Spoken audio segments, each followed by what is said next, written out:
గంతే బీహార్ ఓటర్లు షెయి పార్టీని బొందబెట్టిరు కాదోల్లా.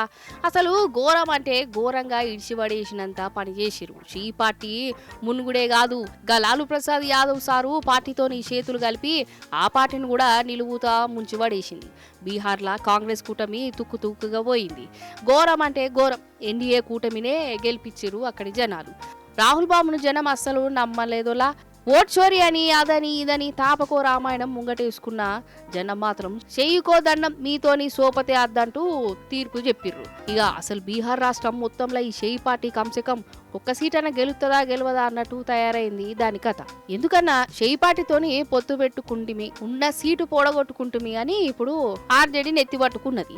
అసలు గింత ఘోరంగా ఓడిపోవడానికి ముమ్మాడికి రాహుల్ గాంధీ కారణమని అంటున్నారు. కాదు, జనానికి ఎన్నో రందులు ఉన్నాయి, రాష్ట్రంలో ఎన్నో తక్లీఫ్లు ఉన్నాయి, జనం తనలాడుతురు. గవర్ని రాహుల్ బాబు అసలు పట్టించుకోలే.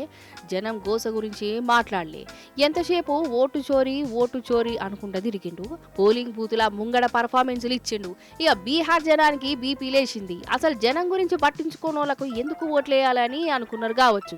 రాష్ట్రం అంతటా ఒక్కటే తీర్లా తీర్పు చెప్పిరు. కాంగ్రెస్ కు హఠావో అన్నట్టుగానే జనం ఓట్లేసిర్రు. ఇక గింత ఘోరంగా ఓడిపోయినాక మరి సోషల్ మీడియా జనం ఊకుంటారా? రాహుల్ బాబు కోసం దేవులాడుతుర్రు. ఎటుపోయే ఓటు చోరీ కళాకారుడని బనాయిత్తుర్రోల్లా. అసలు రాహుల్ గాంధీ ఉన్నంత కాలం ఈ పూపాటికి డోకా ఉండనే ఉండది, కాంగ్రెస్ అధికారంలోకి రానే రాదని చెప్పుకుంటుర్రు.